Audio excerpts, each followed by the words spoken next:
መቀሌ በአጥፍቶ ጠፊ ድሮኖች ተከበበች። ኢሳያስ ከባድ እሳት ተለኮሱ።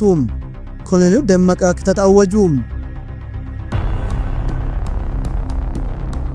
የህወሓት ጀነራሎች በድሮን መታደን ጀመሩ። በመቀሌ በህወሓት ወታደራዊ አመራሮች ኢላማ ያደረገ የድሮን ቅኝት መደረጉ ተሰምተዋል። ከፌዴራል መንግስቱ ጋር ዳግም ወደ ጦርነት ለመግባት ደፋ ቀና እያለ የሚገኘው ህወሓት አመራሩን ያስደነገጠ እርምጃ ከፌዴራል መንግስት በኩል ተወስዶበታል። ወደ አፋር ክልል ይዞ የገባዋልኝ የሚላቸው መሳሪያዎች በድሮን እየወደሙበት ህወሓት አሁን ደግሞ አመራሮቹ ላይ ያነጣጠረ የድሮን ቅኝት ይደረግበት እንደሆነ እየወጡ ያሉ መረጃዎች ይጠቁማሉ። ጉዳዩን በዝርዝር እናስደምጣችኋለን። ኢሳያስ በሱዳን በኩል ወደ ኢትዮጵያ ተኮሱ። ጦሩ ድንበር ላይ ተሰለፈ። ከቀናት በፊት ወደ ፖርት ሱዳን ያቀኑት የአንጋፋው ኢሳያስ አፈወርቂ ለአልቡርሃን መንግስት የመጨረሻውን ካርድ አቀብለዋል የተባለ ሲሆን ሻዕቢያ በድብቅ ያሰለጠናቸውን 50 ሺህ ጦር ሰራዊቶቹ ወደ ግንባር ማስጠጋው ተሰማ። ዝርዝሩን ይዘናል፣ ታደምጣላችሁ። በሌላ ዜና ኮሎኔል ደመቀ ክተት አወጁ። ጦሩ ትዕዛዝ ተሰጠው። አማራዊ ማንነታችንን ለማስከበርና በጭቆና ቀንበር ስላለመቀጠል ከህወሓት ጋር የጀመረው ትግላችን ቀጥሏል።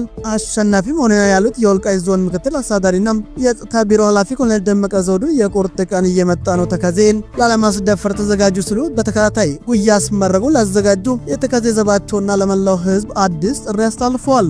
ይህም ሌላኛው አበይት ጉዳያችን ነው። ሰላም ውድ ቤተሰቦቻችን እንደምን አላችሁ? ይህ ዜና ላፍታ ነው። ቪዲዮን ላይክ በማድረግ ይጀምሩ። ያልን ወደ ዝርዝር ዜናዎች አለ። በቀዳሚ ዜናችን መቀሌ በአጥፍቶ ጠፊ ድሮኖች ተከበበች። ለዓመታት የቀበራቸውን መሳሪያዎቹ ከጉድጓድ አውጥተው ለከባድ ጦርነት ሊየውለውል የሚገኝ ህወሓት በአየር ኃይሉ ትዕዛዝ አነፍናፊ ድሮኖች በመቀሌ ሰማይ ስር ሲያንዣብቡ መዋላቸው ህወሓትን ክፉኛ ያስደነገጠ ጉዳይ ሆኗል። ዛሬ አመሻሹን ከወደ ከመቀሌ የወጡ መረጃዎች እንደሚጠቁሙት ከሆነ የህወሓት ጀነራሎች በድሮኑ መታደን ስለመጀመራቸው አመላክቷል። በመቀሌ የህወሓት ወታደራዊ አመራሮች ኢላማ ያደረገ የድሮን ቅኝት መደረጉ ተሰምቷል። ይህ የድሮን ቅኝት ያነጣጠረው በህወሓት ወታደራዊ ስፍራዎቹና የጦር አዛዦቹ የሚያዘወትሩባቸው ቦታዎቹ ላይ መሆኑን የሚገልጽ ጥብቅ መረጃ ከመቀሌ ሾልኮ ወጥቷል። ሆኖም ግን እስካሁን ይህ መረጃ በተመለከተ ከ4 ኪሎም ሆነ ከመቀሌ በኩል ስለ ጉዳይ የተባለ ነገር ባይኖርም የስምረት ፓርቲ ከፍተኛ አመራር የሆኑት አቶ ጣይማም በማህበራዊ ገጻቸው ላይ አንድ አጭር ቪዲዮ አሰራጭቷል። በተሰራጨው አጭር ቪዲዮ ላይም የህወሓት ከፍተኛ አመራሮች ለአባሎቻቸው ራሳችን እንዴት ከድሮን ጥቃት እንጠብቃለን፣ እንከላከላለን የሚል ስልጠና ሲሰጡ ታይተዋል። የማዕከላዊ መንግስት እና የህወሓት ፍጥጫ ተከትሎም በመቀሌ ላይ የድሮን ቅኝት መድረጉ የሚገልጹ መረጃዎች በስፋት መውጣታቸው የቀጠለ ሲሆን ለመንግስት ቅርበት ያላቸው በየማህበራዊ ሚዲያ ገጾች ከሰሞኑ የድሮን ቅኝት መደረጉን ዘግቧል። እንደ ዘገባዎቹ ትንተና ከሆነም በድሮን ቅኝት ላይ የመከላከያ ሬንጀር የሚመስል ልብስ የተከማቸበት ቦታ ስለመታየቱም ተጠቁሟል። ህወሓት ይህን የመከላከያ ሬንጀር ልብስ ያዘጋጀው ጥቃት ለመፈጸም ሳይሆን እንዳልቀረ የሚጠቁሙ ይህ መረጃም ሌሎች ወታደራዊ ስፍራዎች በድሮን ቅኝት መታየታቸውም ጠቁሟል። ከዚህ መረጃ ጋር ተያይዞም የህወሓት ኃይሎች በተቆጣጠረባቸው የራያ አካባቢዎች ላይ የግዳጅ ወታደራዊ ምልመላ እያደረጉ ስለመሆኑ ተነግሯል። ከወታደራዊ ምልመላ ባሻገር በርካቶችን በማገት በሚሊዮን የሚቆጠር ገንዘብ እየተጠየቁ ስለመሆኑ አንድ ምርመራ ሪፖርት አጋልጧል። በተጨማሪ የመከላከያ ኮማንድ ፖስት በተቋጠረባቸው መስሪያ ቤቶች በኃይል እየተቋጠሩ መሆኑም ተሰምቷል። እርሶስ በዚህ መረጃ ላይ ያለውትን ሀሳብ ምንድነው? መልሶን በኮሜንት ያሳውቁን እያልን ወደ ቀጣይ ዜናችን አለፍ። ኢሳያስ በሱዳን በኩል ኢትዮጵያ ተኮሱ። ከቀናት በፊት ወደ ፖርት ሱዳን ያቀኑት ኢሳያስ አፈወርቂ ለአልቡርሃን የመጨረሻውን ካርድ አቀብሏል የተባለ ሲሆን በድብቅ ያሰለጠኑ 50 ሺህ ጦር ሰራዊት በግንባር ሊቀላቀል ይችላል የተባለ ይገኛል። ፕሬዝዳንት ኢሳያስ አፈወርቂ ለአልቡርሃን መንግስት የመጨረሻው ያሉትን ካርድ የመዘዙ ሲሆን ይህም በምስራቅ ሱዳን በደቡብ ምስራቅ ያሉ ለታጣቂዎች በማሰልጠን ከዚህ ቀደም ሲያደርጉላቸው የነበረውን ትብብር አሁን ላይ በእጃቸው ያለውን ጦር ለአልቡርሃን በመስጠት ሄሚቲ ላይ እንዲዘምቱ ለማድረግ ስለመስማማታቸው የሚያሳዩ መረጃዎች ወጥተዋል። ሱዳንና ኤርትራ ግንኙነታቸውን ለማጠናከርና ለፖለቲካ እንዲሁም የጸጥታ ትብብራቸውን ማጎልበት ላይ ያተኮረም ውይይት አካሄዱ። የሱዳን ሉዓላዊ ምክር ቤት ሊቀመንበር አብዱል ፈታህ አልቡርሃን ቅዳሜ ዕለት በምስራቃዊቷ የፖርት ሱዳን ከተማ ከኤርትራዊ ፕሬዝዳንት ኢሳያስ አፈወርቂ ጋር የተገናኙት ግንኙነቶቹን ለማጠናከር እንዲሁም የፖለቲካና የጸጥታ ትብብር ለማሳደግ በሚቻልባቸው መንገዶች ላይ ተወያዩ። መሪዎቹ በውይይታቸው በቀጠናዊ ጉዳዮችና አካባቢያዊ መረጋጋት ለመደገፍ በሚቻልባቸው መንገዶች ላይ ሐሳብ ከመለወጣቸው በተጨማሪም የኢኮኖሚና የንግድ ግንኙነቱን ጨምሮ በቀጠናዊ ጉዳዮችና አካባቢ መረጋጋትን ለመደገፍ በሚቻልባቸው መንገዶች ላይ ሐሳባቸው ከመለዋወጣቸው በተጨማሪም የኢኮኖሚ ንግድ ግንኙነት ጨምሮ በተለያዩ ዘርፎች ትብብርን ለማጠናከር ላይ ትኩረት ማድረጋቸውን የሱዳን ዜና ወኪል ሱና ዘግቧል።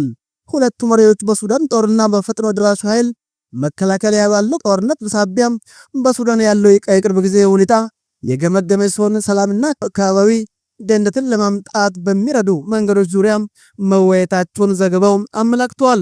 እነዚህ አልቡርሃንን ሲረዱ የነበሩና አሁንም ይረዳሉ ተብሎ ሲጠየቁ የነበሩት ሀገራት ለአልቡርሃን የሚሰጡን እርዳታ ነገሮች እስኪለይ ድረስ እንያዝ በሚል ዝምታውን መምረጣቸው እና እርዳታ ከማቅረብ የመቆጠባቸው ጉዳይ በእርግጥም በሱዳን የሚፈጠረው ነገር አይታወቅም የሚል ድምዳሜ በሁለቱ መሪዎች ስብሰባ ላይ እንደተወሰነም ተሰምቷል።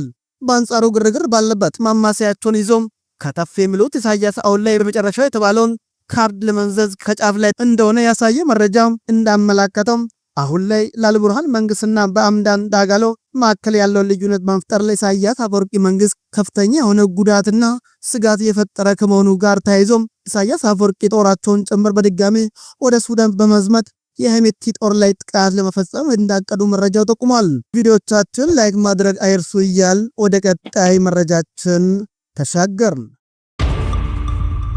ኮሎኔል ደመቀ ክተት አወጁ። ጦሩ ትዕዛዝ ተሰጠው።